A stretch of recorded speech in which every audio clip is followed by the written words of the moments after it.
बेटा lecture chapter number पहलू ધોરણ 12 સાયન્સ લેક્ચર 40 એમાં આપણે સ્વાધ્યાયનું જોશું 1.15 બરાબર દાખલો કઈક આવો છે એક સમાન વિદ્યુત ક્ષેત્ર આપ્યું છે ઈ કઈક ઈ બરાબર આપેલું છે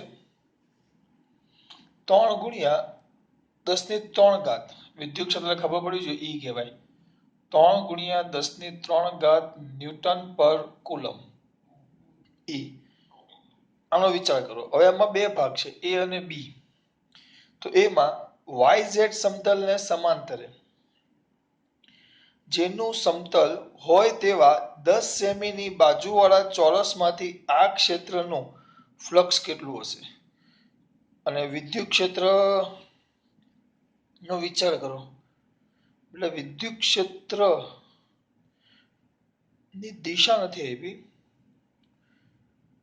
ખરેખર એ લોકોને હા જો વિદ્યુત ક્ષેત્ર ચોરસના સમતલને દોરેલો લંબ x અક્ષ સાથે કેટલો ખૂણો બનાવે 60 એનું બીજું પોર્શન છે 60 ના કોણ બનાવે તો તેમાંથી કેટલું ફ્લક્સ પસાર થતું હશે આ જે વિદ્યુત ક્ષેત્ર છે એ આકૃતિમાં આમ આપેલું છે કે આ વિદ્યુત ક્ષેત્ર જે છે E = 3 ગુણ્યા 10⁻³ એકમ શું છે ન્યૂટન પર કુલમ બરાબર હવે આ રીતે છે ત્રિપરિમાણ દોરવાના છે આનો હું સેક્શન A ની વાત કરું છું સેક્શન A કયા પરિમાણની વાત કરીએ આપણે 3D તો 3D માં શું થશે આ રીતે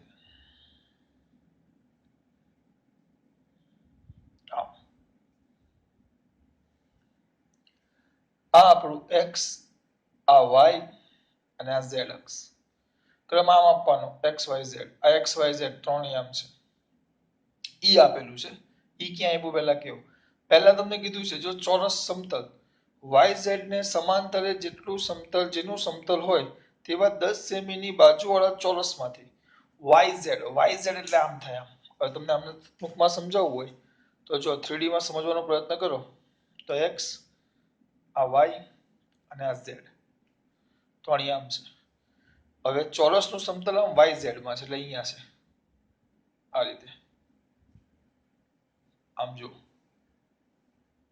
આ રીતે બરાબર એટલે હું અહીંયા દોરવાનો પ્રયત્ન કરું જો આવ્યું YZ માં આ રીતે જો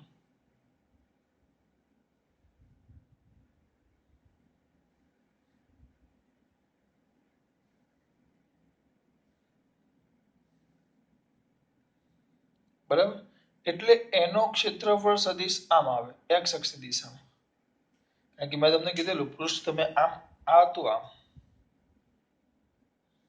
XYZ પેલું આમ છે તો ક્ષેત્રફળ સદિશ કઈ બાજુ આવે આ બાજુ આ XYZ છે તો ક્ષેત્રફળ સદિશ કેમ આવે આમ અને એનું જે આ વિદ્યુત ક્ષેત્ર છે ને આ વિદ્યુત ક્ષેત્ર આ જે વિદ્યુત ક્ષેત્ર છે એ x અક્ષની દિશામાં છે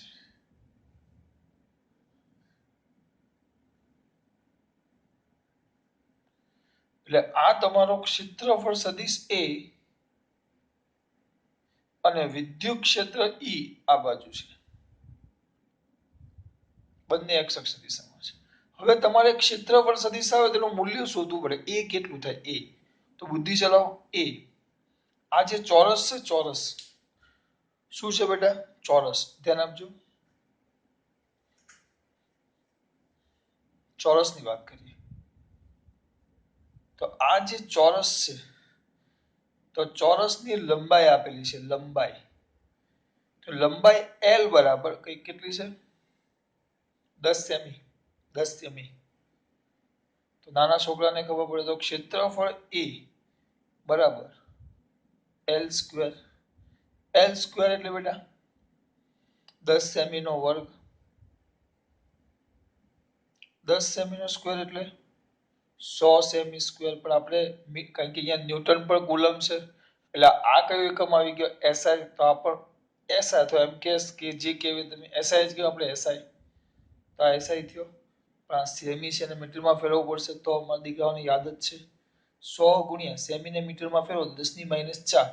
1 સેમી એટલે 10 ની -2 ઘાત, પણ આ સેમી સ્ક્વેર છે એટલે 10 ની -4 ઘાત મીટર સ્ક્વેર. 11 માં આવી ગયું ભાઈ આ. તો મિત્રો હા, તો કેટલા થયા ખબર છે ને? ખબર જ હોય ને. 10 ની -4 ને 2 આવ્યું ભાઈ સેમી સ્ક્વેર છે તો 100 ગુણ્યા, મને કેમ એવું આજે પહેલી વાર એવું થયું કે નહીં આવડતું હશે, 10 ની -2 મીટર એનો સ્ક્વેર. આમ તો 100 ગુણ્યા 10 ની -4 મીટર સ્ક્વેર આવી ગયો. આ તો કેટલા આવે બેટા? 10 ની -2 મીટર સ્ક્વેર. બરાબર. આ બંને કઈ દિશામાં છે? એક જ દિશામાં. કારણ કે આ YZ સમતલમાં આપણું આ પૃષ્ઠ છે એટલે એનો ક્ષેત્રફળ છે x અક્ષ દિશામાં, અને વિદ્યુત ક્ષેત્ર રકમમાં નથી આપ્યું પણ ઈ આ બાજુ જ આવે.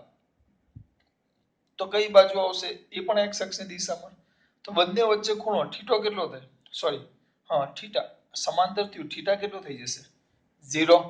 થીટા 0 છે તો આની સાથે સંકળાયેલ પૃષ્ઠ સાથે સંકળાયેલ કયું ફ્લક્સ બેટા? વિદ્યુત ફ્લક્સ. તરત જ મારો પૂરો કોઈ બોલશે વિદ્યુત ફ્લક્સ. નિયમિત વિદ્યુત ક્ષેત્ર છે ને એમાં એક સરખું નિયમિત પૃષ્ઠ હોય તો પહેલું સૂત્ર 5 is equal two vector E dot vector A is equal dot કાઢ નાખો તો EA cos થીટા. E કેટલા છે ભાઈ? 3. 3 ગુણ્યા 10 ની 3 ઘાત. A 10 ની -2 ઘાત અને cos થીટા cos 0. cos 0 કેટલા થશે? 1 એટલે 3 ગુણ્યા 10 ની 1 ઘાત ઇન્ટુ 1 એટલે ટૂંકમાં 30. 30 એકમ લખવો પડશે ને? જવાબ આવ્યો આવે જ ને ક્યાં છે? એકમ શું લખશો મારા દીકરા? ખબર ન પડે તો ગભરાવાનું ને, અહીંયાથી જોઈ લેવાનું. ઈ એટલે હમણાં જ લખ્યું ન્યૂટન પર કુલમ ને A મીટર સ્ક્વેર. આ પહેલો કિસ્સો આવ્યો જ્યારે આ બે એકબીજાને સમાંતર હોય. પછી એવું કીધું છે જો વિદ્યુત ક્ષેત્ર એ ચોરસના સમતલને દોરેલા લંબ x અક્ષ સાથે 60 નો ખૂણો બનાવતો હોય. એટલે આમ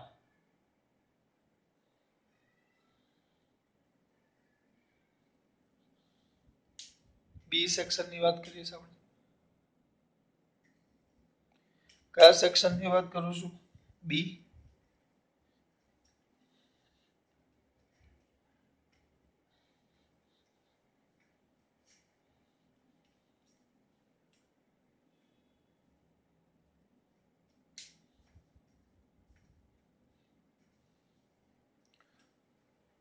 કેમ આમ થાય છે?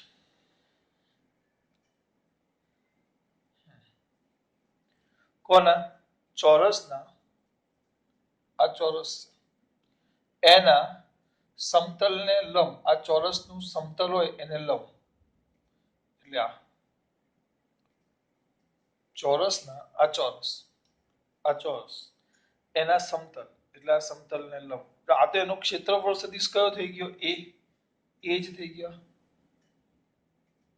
એની સાથે વિદ્યુત ક્ષેત્ર લખેલું છે. એની સાથે વિદ્યુત ક્ષેત્ર 60 ના કોણ બનાવે. એની સાથે વિદ્યુત ક્ષેત્ર, પેલામાં વિદ્યુત ક્ષેત્ર આમ જ હતું, જો અહીંયા આ બાજુ જ હતું, બંને એક જ દિશામાં હતું એટલે ખૂણો 0. પણ હવે એમ કહે છે કે આની સાથે આ જે વિદ્યુત ક્ષેત્ર છે, વિદ્યુત ક્ષેત્ર, તો આ વિદ્યુત ક્ષેત્ર જે E છે એ વિદ્યુત ક્ષેત્ર કેટલાનો ખૂણો બનાવે બેટા? 60. આ થીટા કેટલો થઈ ગયો? 60.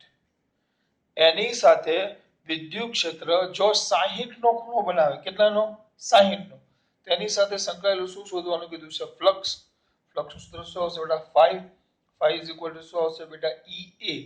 ડાયરેક્ટ લખી નાખો તો એ ચાલે. cos થીટા E કેટલા? 3 ગુણ્યા 10 ની 3 ઘાત. એ વિપુલ પટેલ એ આવ્યું 10 ની -2 ઘાત cos થીટા cos 60 cos 60 કેટલા થાય? મારા કરતા તમને વધારે આવડે તો આ કેટલા થશે? 30 આગળ કરી નાખ્યો છે. cos 30 1/2 તો 15. એટલે બીજા કિસ્સામાં ફ્લક્સ કેટલું આવ્યું? 15. ભૂલ ગઈ હતી? હા, એકમ નથી લખ્યો. ન્યૂટન મીટર સ્ક્વેર પર. આમાં મેન સમજવાનું હોય, આ તો સૂત્રના અંદર આટલું બધું લાંબુ નહીં કરવાનું બેટા. 10 નો વર્ગ એટલે 10 નો વર્ગ ડાયરેક્ટ આના પછી સીધું આ જ લખવાનું હોય. આ જ સીધું આ, કારણ કે 10 નો વર્ગ એટલે 100 સેમી સ્ક્વેર 10 ની -7 10 ની -2 સીધું આ બધું મનમાં કરવાનું હોય. પણ કોઈને યાદ ન હોય ને એના માટે આ મેં કર્યું છે. યાદ રાખજો, આના પરથી આ સ્ટેપ એટલે સીધો દાખલો એકદમ નાનો થઈ ગયો. આ તમારી સમજૂતી માટે છે. પહેલા બે એક જ દિશામાં, પછી કીધું કે એમ નો કીધું તમને કે પૃષ્ઠના ક્ષેત્રફળ સદિશ સાથે, એમ નો કીધું તમને. શું કીધું કે ભાઈ પૃષ્ઠ છે તો પૃષ્ઠના ક્ષેત્રફળ સદિશ, એવું ન કીધું. જ્યાં પૃષ્ઠ છે તો પૃષ્ઠના સમતલને લંબ, તો ખબર પડવી જોઈએ પૃષ્ઠનો સમતલનો લંબ એટલે વિદ્યુત ક્ષેત્ર સદિશ જ ક્ષેત્રફળ સદિશ જ આવે. અને ઈ વચ્ચે ખૂણો કેટલો છે? આપણે હંમેશા ઈ અને એ વચ્ચેનો જ ખૂણો શોધવાનો હોય. આમાં બે એક જ દિશામાં 0, આમાં 60 છે એટલે કિંમત મૂકી. જોઈ લો દાખલો પૂરો. બરાબર, પૂછી નાખું છું.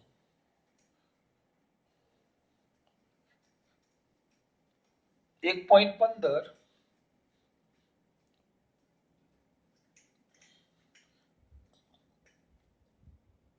પછી એમ જ દાખલો 1.16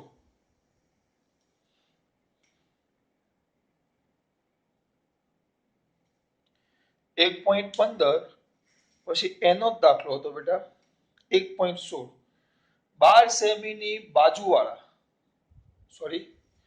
20 સેમીની બાજુવાળા એક ઘન કે જેની બાજુઓના યામ સમતલોને સમાંતર રાખેલ હોય તેમાંથી સ્વાધ્યાય 1.15 માં દર્શાવેલ વિદ્યુત ક્ષેત્રનું ફ્લક્સ કેટલું?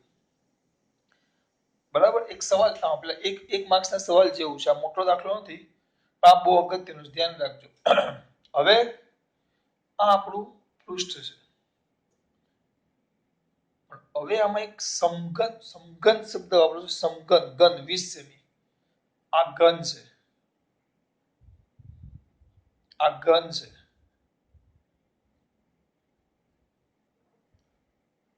આ ઘન છે. બરાબર, ઘનની દરેક બાજુનું માપ આમ ખરેખર સમઘન કહેવાય. તો સમઘનની દરેક બાજુનું માપ કેટલું કીધું છે? 20 સેમી છે. એટલે આપણે કઈ શોધવાનું નથી. અને એમ કીધું છે વિદ્યુત ક્ષેત્ર આગળના દાખલામાં, એટલે કે જે વિદ્યુત ક્ષેત્ર છે, વિદ્યુત ક્ષેત્ર તો વિદ્યુત ક્ષેત્ર એ ધન એક્સ અક્ષની દિશામાં છે.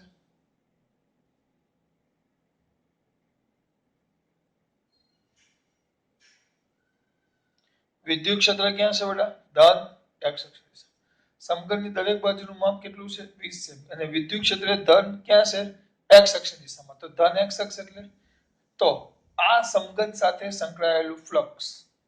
હવે આ બંધ પૃષ્ઠ થઈ ગયું. જો કયું પૃષ્ઠ થઈ ગયું? બંધ પૃષ્ઠ. વિદ્યુત ક્ષેત્ર ધન એક્સ અક્ષની દિશામાં છે. જોજો ખાસ એક સરખું વિદ્યુત ક્ષેત્ર ધન એક્સ અક્ષની દિશામાં છે, જે સમાન છે એવું કીધેલું છે. તમે વિદ્યુત ક્ષેત્ર દોરો તો આમ થાય.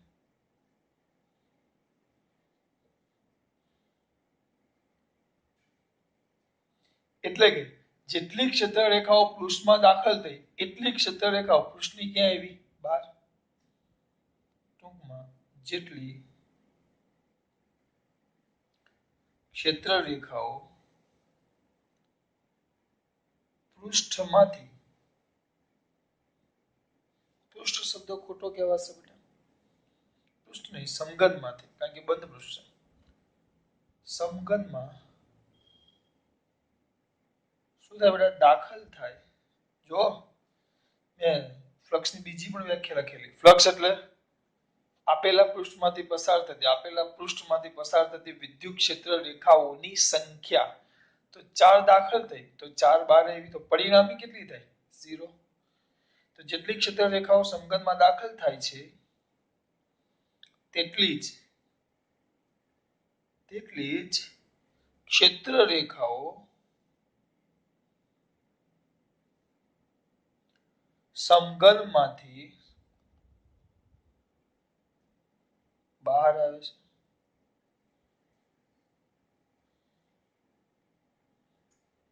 એટલે સમઘન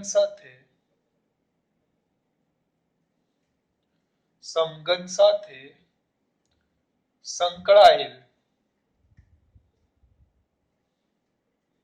વિદ્યુત ફ્લક્સ શૂન્ય થાય. વાર્તા પૂરી. આવ્યું આ ડાયરેક્ટ ક્ષેત્ર રેખાઓ પરથી. અથવા ટૂંકમાં લખવું હોય, જો ફ્લક્સ y બીજું પણ સૂત્ર હતું, q/ε0, જેને આપણે સમેશન q કહેતા. બંધ પૃષ્ઠ વડે ઘેરાયેલો વિદ્યુત ભાર. તો આમાં તો કોઈ વિદ્યુત ભાર જ નથી. જો આમાં કોઈ વિદ્યુત ભાર જ નથી. એવું ક્યાં આવ્યું કે સમઘનની અંદર વિદ્યુત ભાર છે? ના. તો શું થાય? સમેશન q શું થશે? 0. તો 0 ના છેદમાં એપ્સિલોન 0, 0 જાય નહીં, જાય ન જાય. આ 0 છે ને એપ્સિલોન 0 છે, એટલે પરિણામી ફ્લક્સ કેટલું થઈ ગયું? 0. આ બીજી રીતે. પણ આ ખાસ યાદ રાખો. આ તો મેં તમને સમજાવવા માટે લેવું, નકર તમારે જેટલી દાખલ થાય એટલી બહાર આવે એટલે પરિણામી ફ્લક્સ કેટલું? 0. જેટલી દાખલ થાય એટલી બહાર આવે એટલે પરિણામી ફ્લક્સ કેટલું? 0. આ રીતે યાદ રાખો. આ જે બંધ પૃષ્ઠ છે એમાં જેટલી ક્ષેત્ર રેખાઓ દાખલ થાય એટલી બહાર આવે એટલે પરિણામી ફ્લક્સ કેટલું થઈ જાય? 0. દાખલો પૂરો. જો થઈ ગયું. સ્વાધ્યાયનો 1.16 દાખલો નો કહેવાય, એમસીક્યુ કહેવાય બેટા. બરાબર. પછી સ્વાધ્યાયનો 1.14 પૂછી નાખો છું, જોઈ લેવું.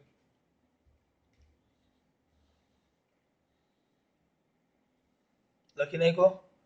સ્વાધ્યાયનો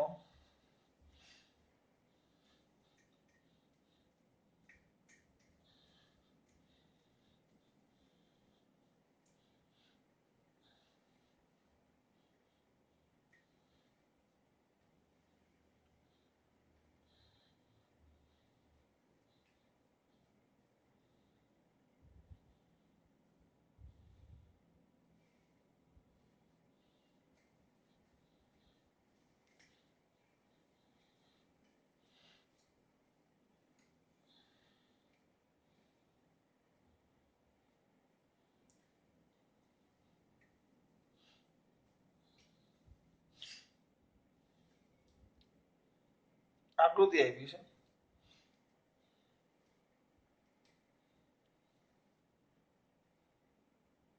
સ્વાધ્યાય 1.14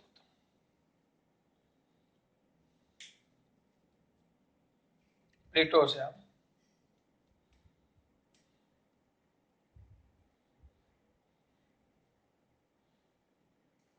ઉપર પ્લસ નીચે માઇનસ. આ પ્લસ પ્લેટ છે, માઇનસ પ્લેટ છે. બરાબર. વાત કરીએ હવે આપણે. 3 કણો આપેલા છે. બરાબર. તો તમને એમ પૂછ્યું છે આકૃતિમાં સમાન વિદ્યુત ક્ષેત્રમાં 3 વિદ્યુત ભારો. આકૃતિમાં સમાન વિદ્યુત ક્ષેત્રમાં 3 વિદ્યુત ભારોના ગતિપથ દર્શાવેલા છે. 3 વિદ્યુત ભારોના ગતિપથ. એક આમ જાય છે, બીજો એક આમ જાય છે, અને ત્રીજો છે એ આમ જાય છે. આ રીતે 3 કણો જાય છે. ચલો, પહેલો, બીજો, ત્રીજો. આ પહેલો કણ, આ બીજો કણ, અને આ ત્રીજો કણ. કેટલા કણ જાય છે? 3.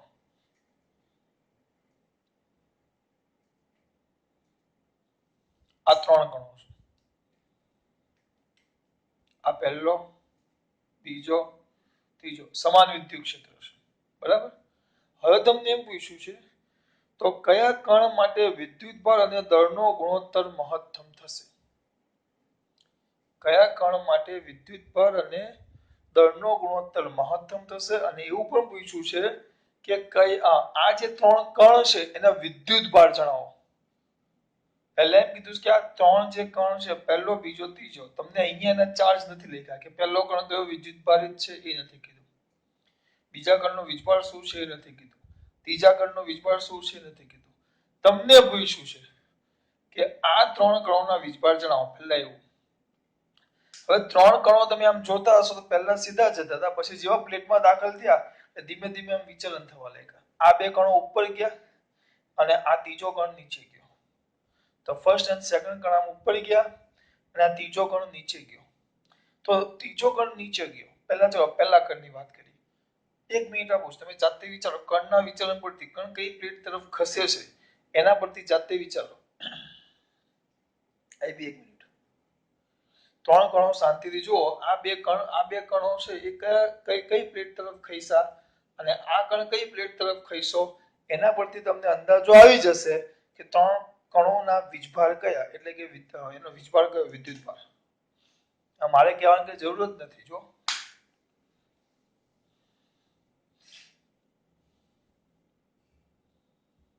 જુઓ છો, પડી ગયા અમુકને. ચલો જોજો ખાસ.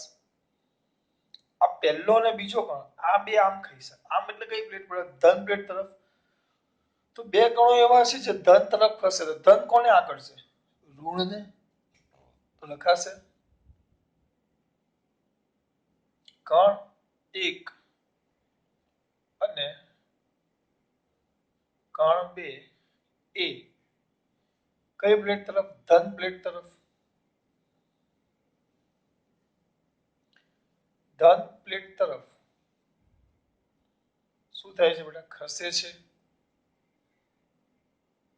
તેથી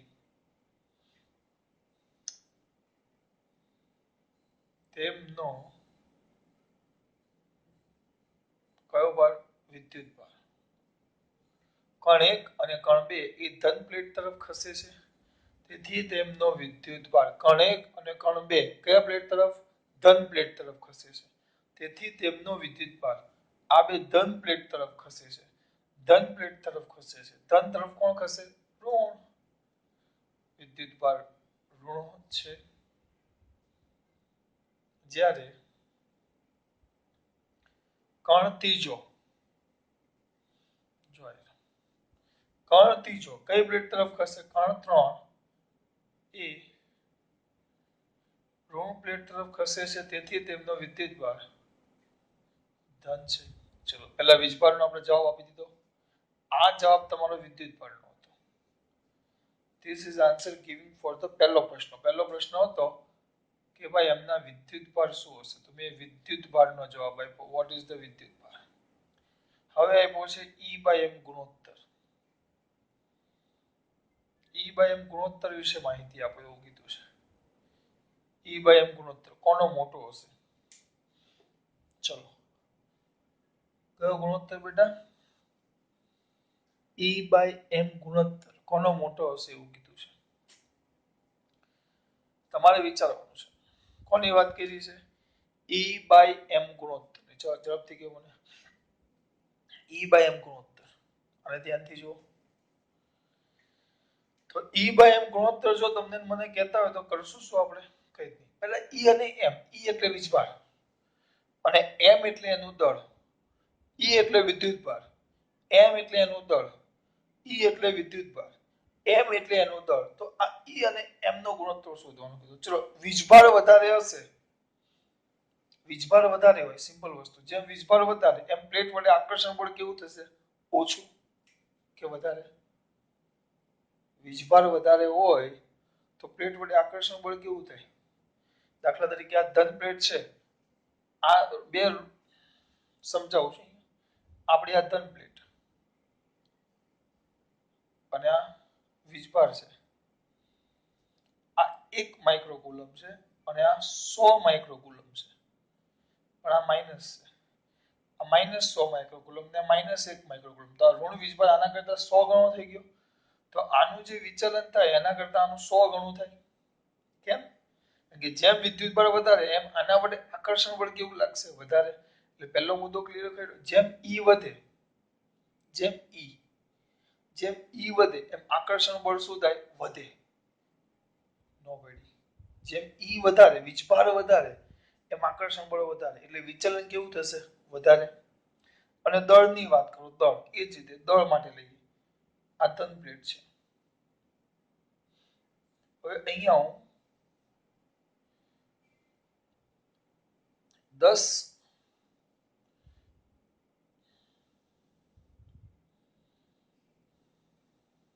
કેટલા લખો? ચલો 1 ગુણ્યા 10⁻10 કિલોગ્રામ નો એક કણ છે. આ જે કણ છે અને આ જે બીજો કણ છે એ છે 2 ગુણ્યા 10⁻10 કિલોગ્રામ. બંને પર એક સરખું બળ લાગે તો કોણ વધારે વાંકું વળે? આ બે નથી કરતા, આને થોડુંક વધારે દઈએ. આ એક રાખો, 1 ગુણ્યા અને આ 10 ગુણ્યા. આના કરતા આનું દળ 10 ગણું છે. ઉદાહરણ તરીકે હું અહીંયાથી આમ સાયકલ લઈને જાઉં છું, સાયકલ લઈને આમ સીધો જાઉં છું અને અહીંયા બુલેટ છે, બુલેટ લઈને આમ જાઉં છું. સાયકલ ને બુલેટ મજા નહીં આવશે. એક કામ કરીએ, હલકી ગાડી લઈ લઈએ. લુના તો જોઈએ ને, અથવા એકદમ હલકી ગાડી પહેલા આવતી સ્પ્લેન્ડર લઈ લઈએ. સ્પ્લેન્ડર જોડની હું ધ્યાન નથી આપવાનું. અહીંયા તો હું સ્પ્લેન્ડર લઈને જાઉં છું ને આ બાજુ બુલેટ લઈને જાઉં છું. તમે આમ જતા હોય અચાનક આમ પવન આમ આવે છે, આ બાજુ પવન આવે છે. 70 કિમી પર કલાકની સ્પીડે પવન આવે. 70 તો ઉડી જાય બે. 40 લાખો તો પણ આમ આખો આમ પેલી બાજુ થઈ જાય. સ્વાભાવિક છે સ્પ્લેન્ડર. કેમ? કારણ કે એનું દળ કેવું? ઓછું. અને બુલેટનું દળ કેવું? વધારે. એટલે બુલેટ આમ, સ્પ્લેન્ડર કઈ આમે હાઈવે પર ગયા બાજુમાં ટ્રક જાય તો સ્પ્લેન્ડર હલી જાય, બુલેટ ને કઈ ન થાય, બહુ ભારે આવે. જેમ દળ વધારે એમ વિચલન કેવું થાય? ઓછું. એટલે બે વસ્તુ ક્લિયર થયું. કારણ કે જો E/m ગુણોત્તર આપેલું છે, જો ધ્યાન આપજો. અને ભૂસી નાખું છું. સમજ પડી આમાં? જેમ વીજભાર વધારે એમ વિચલન વધારે અને જેમ દળ વધારે એમ વિચલન ઓછું. આ જ મેન છે. અને પણ ઉડાડ નાખો. કારણ કે સિમ્પલ વસ્તુ, જેમ વીજભાર વધુ હશે એમ આકર્ષણ વધારે એટલે વિચલન વધુ. તો અહીંયા લખીએ જેમ વિદ્યુત ભાર વધુ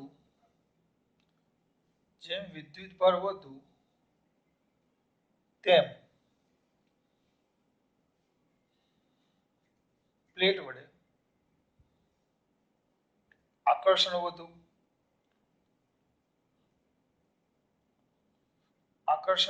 એટલે પ્લેટ વડે આકર્ષણ વધુ એટલે વિચલન વધુ.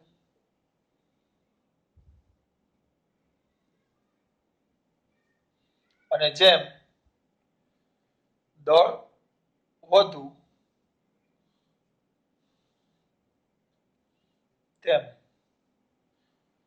વિચલન ઓછું. ટૂંકમાં E/m વધુ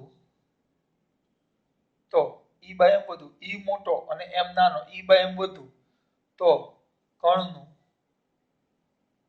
વિચલન વધુને જ પકડીએ. જેમ દળ લાઈનમાં જ રાખીએ, જેમ દળ ઓછું તેમ વિચલન વધુ. વિચલનને વધુ રાખીએ તો વિચલન વધુ કરવા માટે શું કરવું પડે? વિચલન ક્યારે વધુ થાય? તો વીજભાર વધુ હોવો જોઈએ. વિચલન વધુ ક્યારે થાય? જ્યારે વિદ્યુત ભાર વધુ હોય અને દળ ઓછું હોય. તો E/m વિદ્યુત ભાર વધુ અને દળ ઓછું, અંશ મોટો છેદ નાનો, તો E/m ગુણોત્તર વધુ તો કણનું વિચલન કેવું બેટા? વધુ. અને E/m ગુણોત્તર નાનો તો કણનું વિચલન ઓછું. તો આપણને એમ પૂછ્યું કે સૌથી વધુ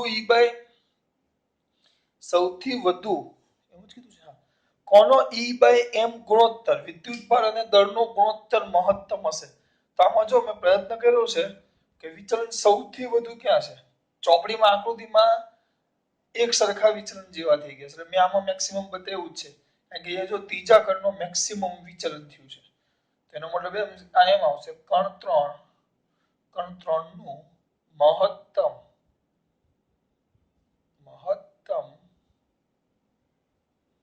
વિચલન થતું હોવાથી E/m ગુણોત્તર વધારે દાખલો પૂરો મેં ના છે ભાઈ પહેલા વીજભાર તો આ બે ધન પ્લેટ તરફ જાય એટલે આ બે ઋણ આ ઋણ પ્લેટ તરફ જાય એટલે ધન પતી ગયું બહુ અઘરો નથી નાનું છે E/m ગુણોત્તર જેમ E વધારે વીજભાર વધારે તેમ વિચલન કેવું વધારે અને જેમ દળ ઓછું એમ વિચલન વધારે બુલેટની સાયકલની વાત કરીએ સ્પ્લેન્ડરની ટૂંકમાં E/m વધુ તો કણનું વિચલન વધુ E/m નાનો તો કણનું વિચલન ઓછું તો કણ 3 નું મહત્તમ વિચલન થતું હોવાથી E/m ગુણોત્તર કેવો થઈ ગયો વધારે E/m ગુણોત્તર કેવો થઈ ગયો વધારે ચલો આ સ્વાધ્યાયનો 1.14 બરાબર જો નાનું બચ્ચું હોય તો જોઈ લઈએ આપણે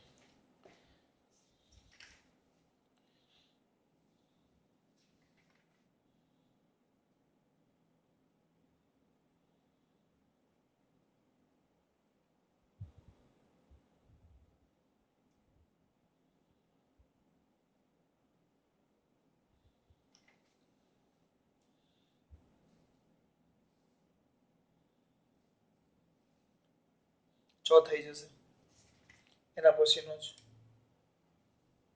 16મો કર્યો 17મો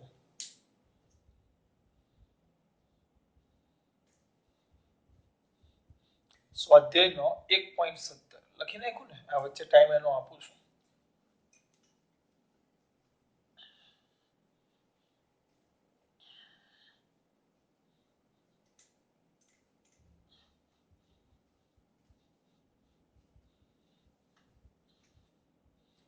સ્વાધ્યાયનો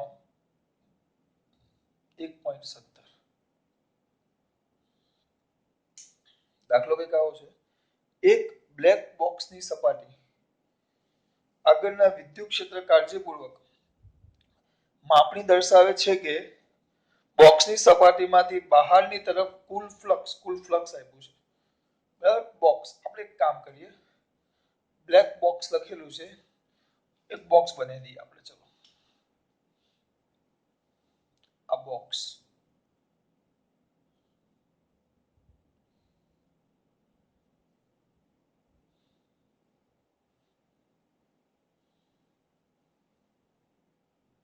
આકૃતિ નથી એ બી આ સમજૂતી માટે આપું છું આ બોક્સ બોક્સની અંદર પહેલા એમાં બે ભાગ આપ્યા છે એ અને બી તો બહારની તરફનું કુલ ફ્લક્સ 8 ગુણ્યા 10 ની 3 ઘાત ન્યૂટન મીટર સ્ક્વેર પર કુલમ્બ છે ધ્યાન આપજો આ બોક્સ છે તો પહેલા એ એમાં બે સેક્શન આપ્યા છે એ કે બોક્સ છે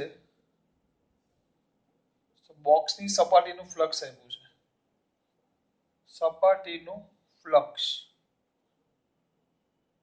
કંઈક 5 હમણાં જ બોલ્યો 8 ગુણ્યા જોઈ લો બાજુ ખોટું ન લખાય 8 ગુણ્યા 10 ની 3 ઘાત ન્યૂટન મીટર સ્ક્વેર પર કુલમ આ ફ્લક્સ આપ્યું છે અને બીજું શું કીધું છે તો પહેલા એ આ ફ્લક્સ હોય જો આટલું ફ્લક્સ હોય તો એની અંદર રહેલો વિદ્યુત પ્રવાહનો ફ્લક્સ છે જો ધ્યાન આપજો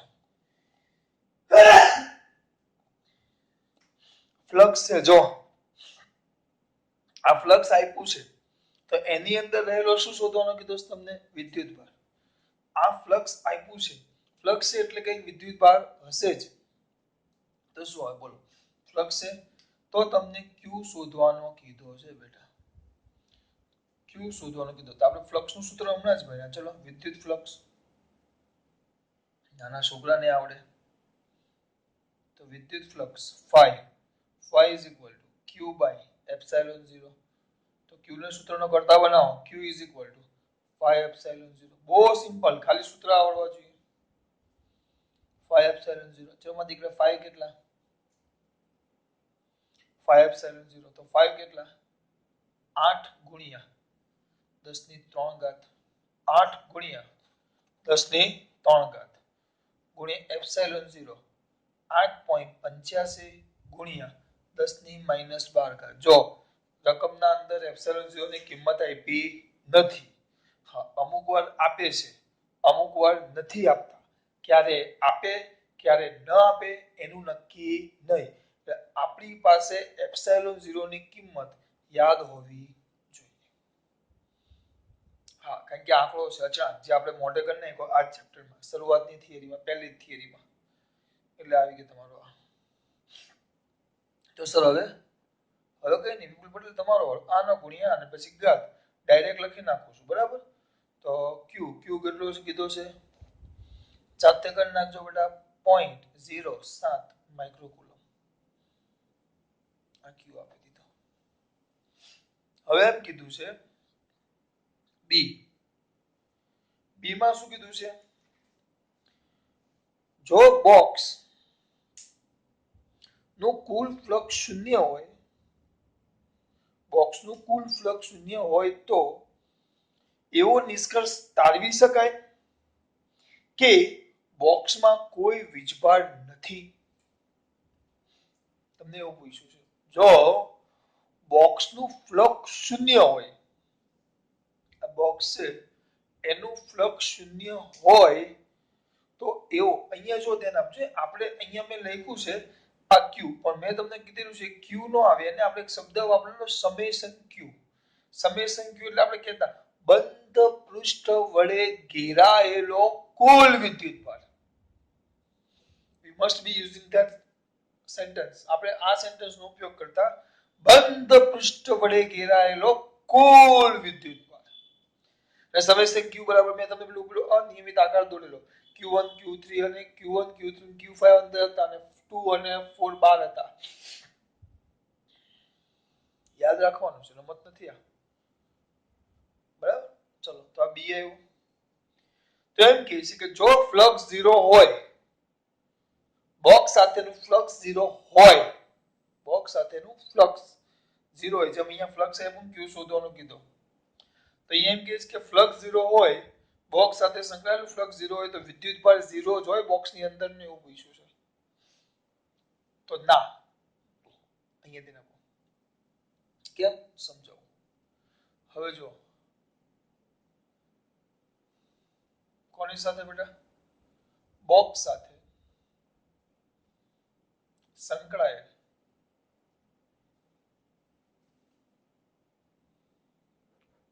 વિદ્યુત ફ્લક્સ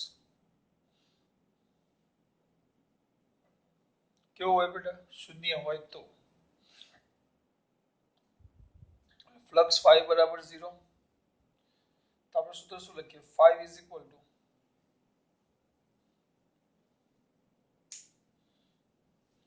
શું બેટા?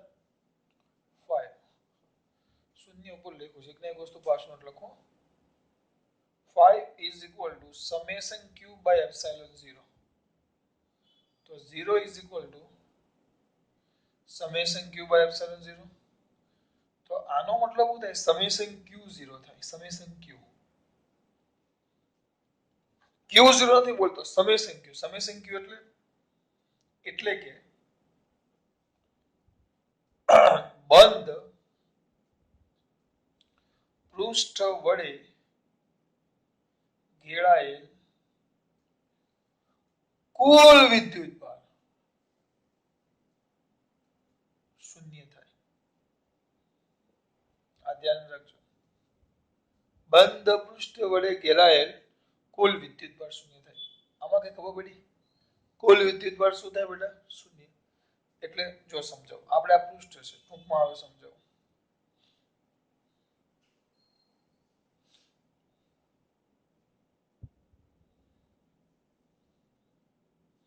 હવે આની અંદર એક પ્લસ ક્યુ છે. આ પૃષ્ઠથી હું આવું ને સાદું દોર, આપણે તો સમજૂતી માટે જ છે ને. આ પૃષ્ઠ છે, ચલો બરાબર, એની અંદર પ્લસ ક્યુ છે અને માઇનસ ક્યુ છે, ટૂંકમાં ડાયપોલ છે. હું આ રીતે પ્લસ ક્યુ માઇનસ ક્યુ મૂકું, બરાબર, તો સમેશન ક્યુ શું થાય? Summation q is equal to plus q minus q. તો સમેશન ક્યુ કેટલો થઈ ગયો? 0. તો 0, તો flux 5 is equal to summation q by epsilon 0. તો ટૂંકમાં એ તો 0 આવી ગયો એટલે ફ્લક્સ 0 થઈ ગયું. જો ફ્લક્સ 0, ફ્લક્સ 0 એટલે ફ્લક્સ 0 થયું એનો મતલબ એમ નહીં કે એ પૃષ્ઠની અંદર કોઈ વિદ્યુતભાર નથી, એમ નહીં. પૃષ્ઠમાં વિદ્યુતભાર છે, હા, પણ એનો સમેશન, એનો સરવાળો શૂન્ય થાય, કુલ વિદ્યુતભાર શૂન્ય થાય. એ પૃષ્ઠના અંદર જે બંધ પૃષ્ઠ છે એની અંદરનો કુલ વિદ્યુતભાર શૂન્ય થાય. ખબર પડે છે? એની અંદરનો કુલ વિદ્યુતભાર શૂન્ય થાય. ખબર પડે જ ને, કેમ ન પડે? સમજ પડે છે? આ શું દર્શાવે? આ પરથી કહી શકાય, આ પરથી કહી શકાય કે ફ્લક્સ, વિદ્યુત ફ્લક્સ શૂન્ય હોય તો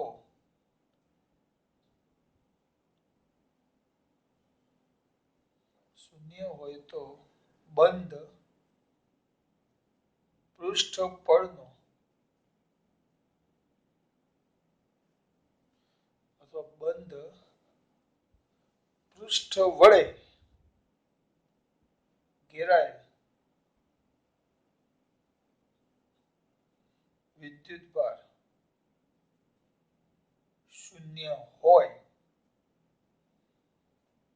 તેવું જરૂરી નથી. અથવા તો બંધ પૃષ્ઠમાં, એ લોકો શબ્દ એવો વાપર્યો છે, બંધ પૃષ્ઠમાં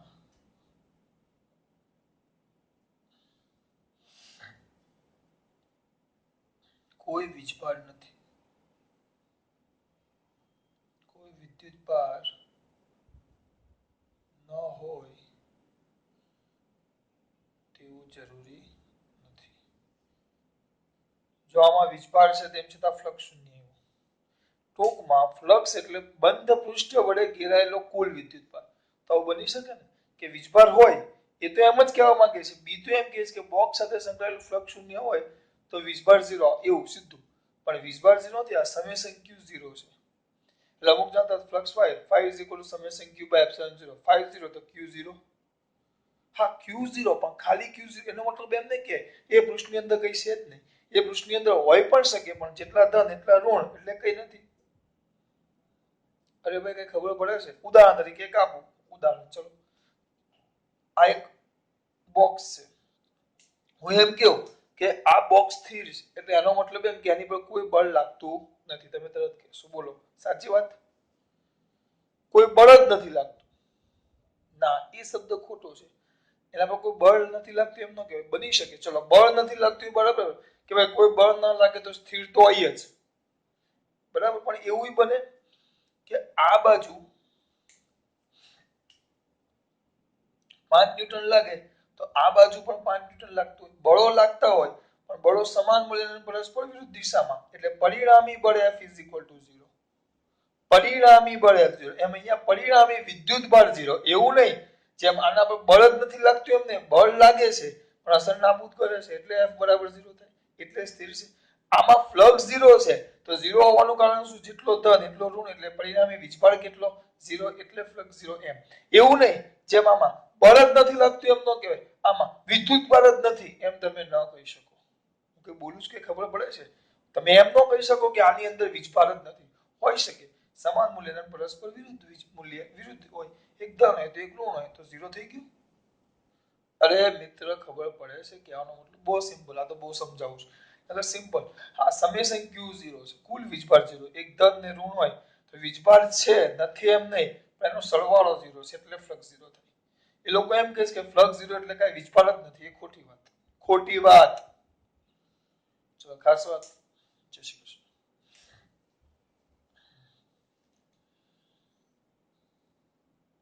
જોઈ લેજો.